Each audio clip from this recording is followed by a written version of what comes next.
This monument has been erected in token of respectful, affectionate remembrance by their comrades of all grades and is committed to the care and preservation of the garrisons of St. Augustine.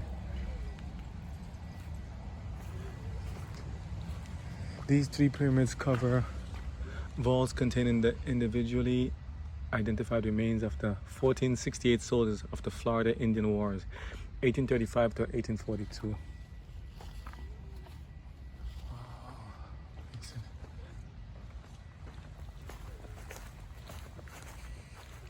We're here at St. Augustine U.S. Army Cemetery, addressed by President Lincoln at the dedication of the Gettysburg National Cemetery, November 19th, 1863. Wow, the whole address. 7 years ago, our fathers brought forth on this continent a new nation conceived in liberty and dedicated to the proposition that all men are created equal. Now we are engaged in a great civil war, testing whether that nation or any nation so conceived and so dedicated can long endure. We are met on a great battlefield of that war.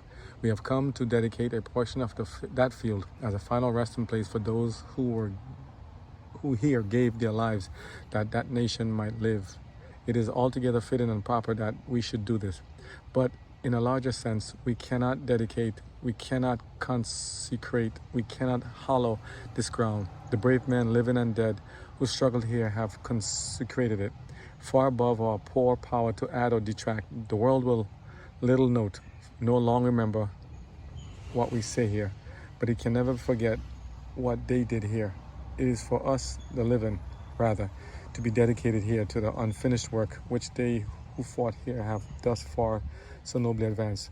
It is rather for us to be here dedicated to that great task remaining before us, that from these honored dead we take increased devotion to that cause for which they gave the last full measure of devotion, that we here highly resolve that these dead shall not have died in vain, that this nation under God shall have a new birth of freedom, and that government of the people, by the people, for the people, shall not perish from the earth. Amen to that. I'm going to take some more pictures of it real quick. God bless.